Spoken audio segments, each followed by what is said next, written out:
श्री सद्गुरु महाराज की जय। पूज्यपाद महर्षि संत सेवी परमहंस जी महाराज का प्रवचन। देव दुर्लभ मनुष्य का शरीर।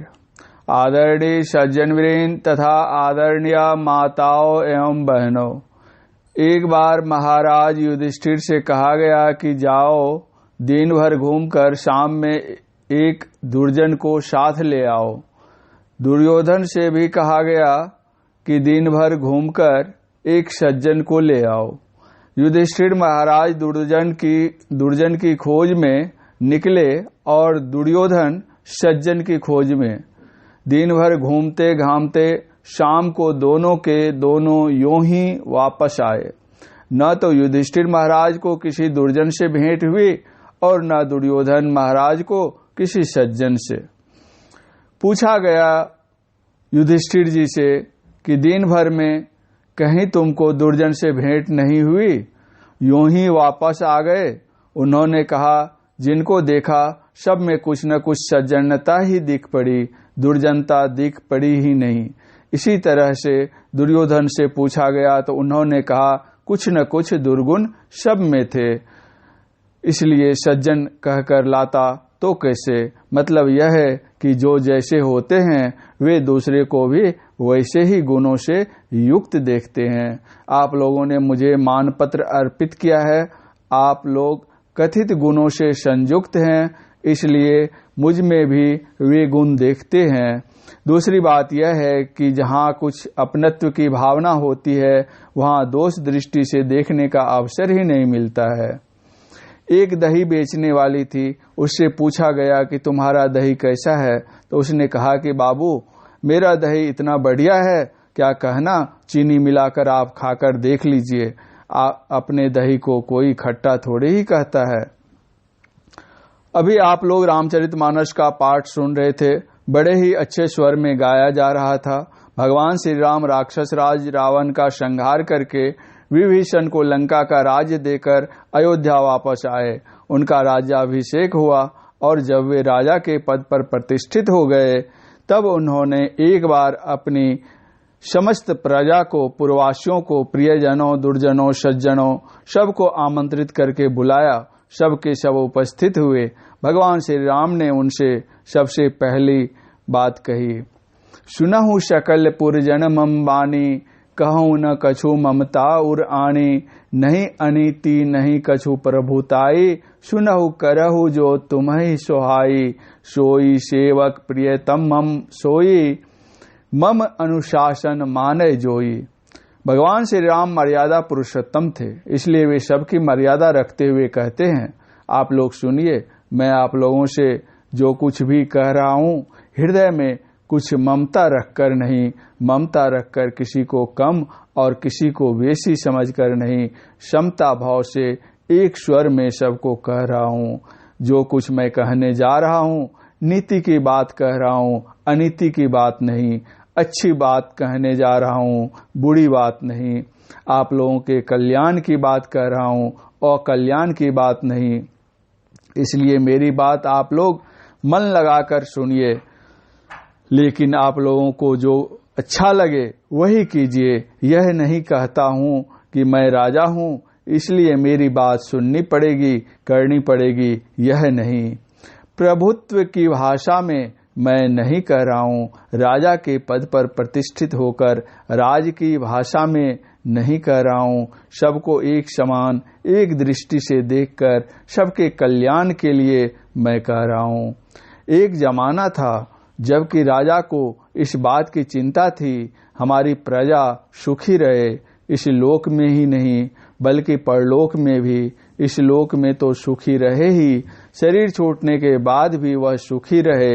राम का राज ही ऐसा था, किसी प्रकार की लौकिक सुख की कमी नहीं थी, लौकिक सुख की कमी नहीं थी। तो भगवान राम सोचते हैं कि शरीर छूटने के बाद प्रजा जहाँ जाए वहाँ भी सुख से रहे। जैसे हम लोग यहाँ सुख से रहना चाहते हैं तो शरीर छोड़ने के बाद दुख की अवस्था में रहकर दुख पाना तो नहीं चाहते हैं। इस लोक की सारी व्यवस्था तो अच्छी थी, इसलिए परलोक की बात भगवान राम कह रहे हैं। उपदेश में सबसे पहली बात वे कहते हैं, बड़े भाग मानुष तनु पावा, सुर दुर्लभ सब ग्रंथ ही गावा।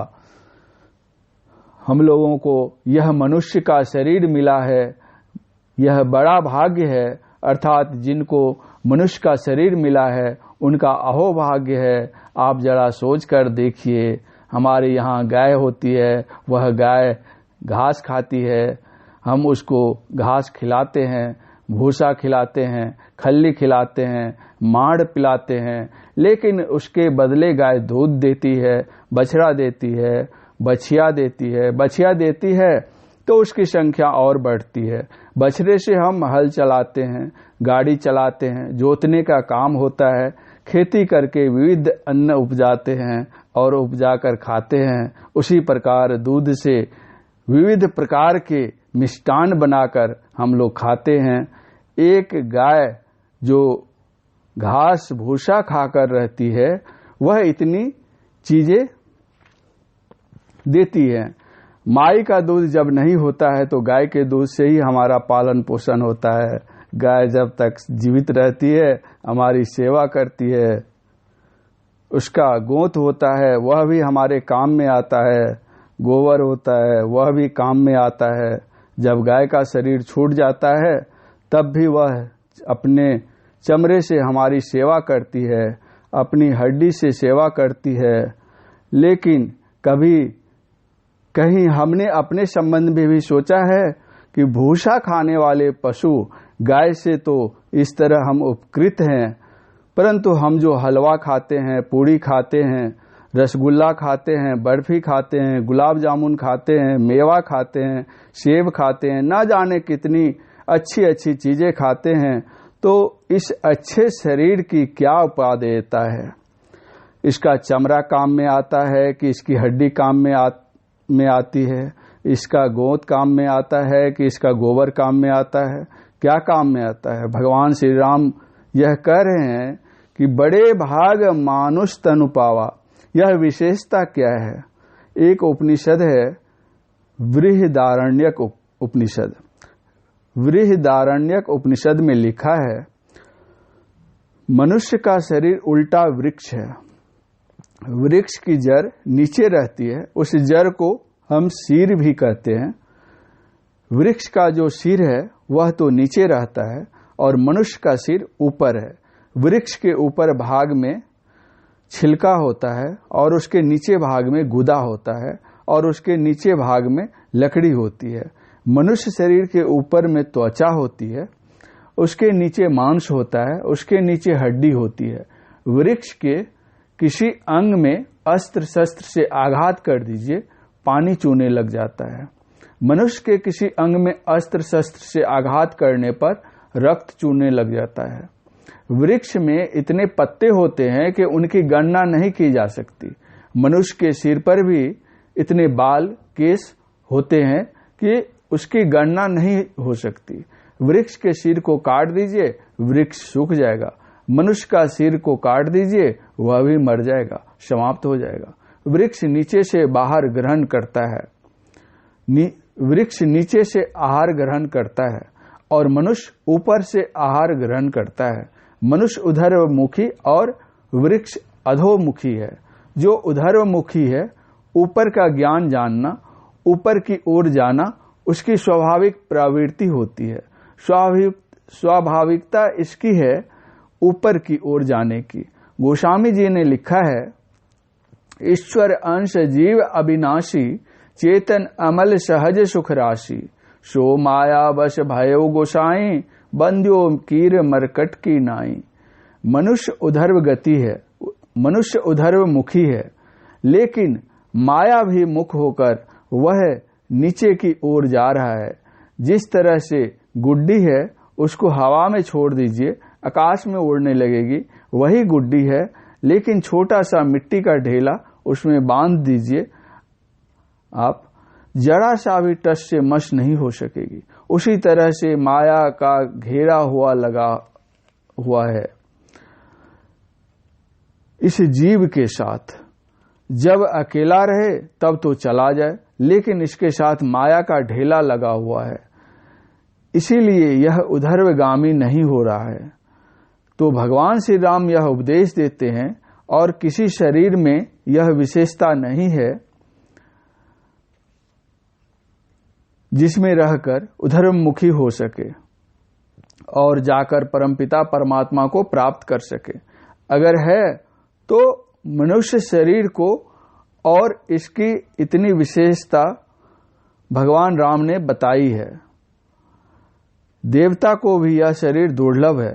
संत तुलसी साहब ने कहा है, नरतन दुर्लभ देव को सब कोई कहत पुकार, सब कोई कहत पुकार, देव देही नहीं पावे, ऐसे मूर्ख लोग स्वर्ग की आस लगावे, पुण्य छीन सोई देव स्वर्ग से नरक में आवे, भरमय चार्यो खानी पुण्य कही ताहि रिझावे, तुलसी सतमत तत गहे स्वर्ग पर करे खखार, नरतन दुर्लभ देव को सब कोई कहत पुकार।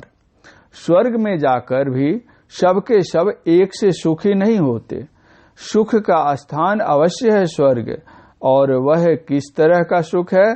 तो विषय सुख, विषय उपभोग का सुख है। यहां से जितने जो कोई जाते हैं स्वर्ग भोग करने के लिए, सबके पुण्य एक समान नहीं होते, इसलिए सबको स्थान भी एक समान नहीं मिलता। किसी का कम पुण्य है, किसी का अधिक पुण्य है। कम पुण्य वाले न्यून स्थान में रहेंगे और अधिक पुण्य वाले ऊपर स्थान में रहेंगे। कम पुण्य वाले कम दिन रहेंगे और अधिक पुण्य वाले अधिक दिन रहेंगे। इस तरह का जो वर्गीकरण वहां पर है, किसी को नीचे भेजता है और किसी को ऊपर भेजता है, तो ऊपर वाले को देखकर नीचे वाले को ईर्ष्या होती है कि मैं वैसा नहीं हूं। दूसरी बात है यह है, जितने जो कोई भी वहां जाते हैं उनको पता रहता है इतने ही दिन वहां पर रहना है। उनको यह बता दिया जाता है, यहाँ तो ऐश मौज में है, भले ही पल भर में दम तोड़ दें, दूसरी बात है शरीर छूट जाए, दूसरी बात है। इसलिए लापरवाह हैं, एक प्रकार से निश्चिंत से हैं, हम मरेंगे, देखा जाएगा कब मरेंगे। लेकिन वहां तो बता दिया जाता है कि इतने दिनों तक रहना है। इस तरह वहीं से दिन गिनना प्रारंभ हो जाता है। आज एक दिन बीता, आज दूसरा दिन बीता, आज तीसरे दिन बीते, आदि आदि। इस कारण से दुख की बढ़ती होती चली जाती है। अब तो इतने दिन रहना है, अब तो इतने ही दिन रहना है। इसलिए स्वर्ग में जाकर भी जीव सुखी नहीं होता है, वहां भी दुखी ही होता रहता है। जैसे यहाँ से आप जितने डॉलर ले गए अमेरिका, उतने खर्च कर लीजिए, डॉलर खर्च हुए कि लौटकर अपने देश स्वदेश आ जाइए। अब यहाँ पर रह नहीं सकते आप। उसी तरह से जितनी कमाई हम कर लेंगे पुण्य की, उतनी कमाई के अनुपात से हम स्वर्ग में जाकर रहेंगे। कमाई समाप्त हुई फिर संसार में ढकेल दिए जाएंगे। जो सब दिन स्वर्ग में सुखोपभोग करे और बाद में ढकेल कर दुख के स्थान में भेज दिया जाए तो उसकी क्या स्थिति होगी समझिए। जब तक हम स्वर्ग में रहेंगे तब तक तो बड़े मौज में रहेंगे, लेकिन जब छूटेंगे तब फिर 84 लाख योनियां तैयार है, फिर चक्कर काटो। तो वहीं से फिर दुख देखने में आ जाता है। अब तो हमको जाना है, फिर दुखों को भोगना है। इसलिए कहा स्वर्गौ स्वल्प अंत दुखदाई, रामचरितमानस। भगवान ने कहा है, यही तन कर फल विषय न भाई। हे भाई, इस शरीर की उपयोगिता विषय भोग में नहीं। अब जब यही तन कर फल विषय न भाई, तब क्या यही तन कर फल निर्विषय भाई। वह निर्विषय तत्व परमात्मा है और परमात्मा चिंतन मनुष्य शरीर की उपयोगिता है। परमात्म चिंतन मनुष्य शरीर की उपयोगिता है। प्रभु का भजन करके प्रभु से मिल जाना यह मनुष्य शरीर की उपयोगिता है। प्रभु का भजन करके प्रभु से मिल जाना यह मनुष्य शरीर की उपादेयता है। इसके लिए भगवान कहते हैं, यह शरीर क्या है? साधन धाम मोक्ष कर द्वारा, साधनाओं का घर है। जो साधना करो, जैसा अभ्यास करो, कुशलता ही मिलेगी, सफलता मिलेगी। विविध प्रकार की साधनाएं करो, सारी सफलताएं इस मनुष्य शरीर में है और मनुष्य शरीर ही मोक्ष कर द्वारा है। मोक्ष का द्वार भी इसी शरीर में है। आंख के दो, नासिका के दो, कान के दो, मुंह का एक और मलमूत्र विसर्जन के दो 9 द्वार जो है ये हैं। इन द्वारों में से कोई भी द्वार मोक्ष का नहीं है। गुरु नानक देव जी महाराज ने तो कहा, 9 दरी ठाके धावतु रहाए, 10वें निज घड़ी वासा पाए, उथे अनहद शब्द बजही दिन राती, गुरुमति शब्दो सुनावनिया। 9 दरवाजों में रहकर विषयों की ओर रहते हैं, 10वां द्वार नहीं मिलता है। वे विषय कितने हैं? गोस्वामी जी कहते हैं, 5 परस रस, शब्द गंध अरूप, इनकर कहा न कीजिए, बहुरी परव भव कूप।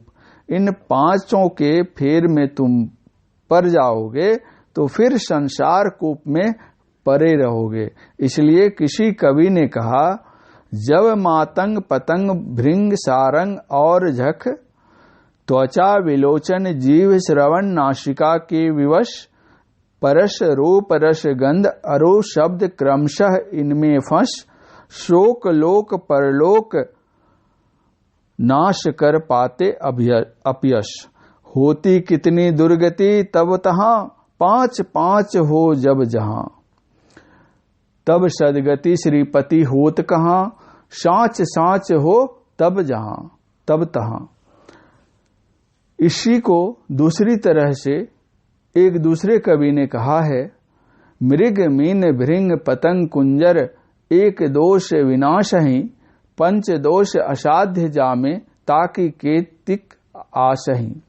मृग का कर्ण विषय शब्द प्रिय है, इसलिए वह व्याधे के जाल में आ फंसता है और मरता है। मछली को जिह्वा का विषय रस प्रबल है, इसलिए वह मरती है। भंवरे की नासिका विषय गंध प्रबल है, इस कारण उसकी जान जाती है। पतंग में नेत्र विषय रूप की प्रबलता है, वह आग में जल कर, दीपक में जल कर, रोशनी में जल कर मरता है। हाथी में स्पर्श विषय प्रबल है, इस कारण वह जंगल में बझाया जाता है। इतना बड़ा जानवर 3.5 हाथ के आदमी के वश में रहता है। जैसे उठाता है आदमी वैसे उठता है, जैसे बिठाता है आदमी वैसे बैठता है। खिलाता आदमी तो खाता है, नहीं खिलाता है तो भूखे मरता है। इस प्रवचन का शेष भाग अगले प्रवचन पाठ में पूज्यपाद महर्षि संतसेवी परमहंस जी महाराज का यह प्रवचन संतमठ सत्संग मंदिर पुरैनी मधेपुरा में दिनांक 1/3/1989 ईस्वी के मास ध्यान के अवसर पर प्रातःकालीन सत्संग में हुआ था। श्री सद्गुरु महाराज की जय।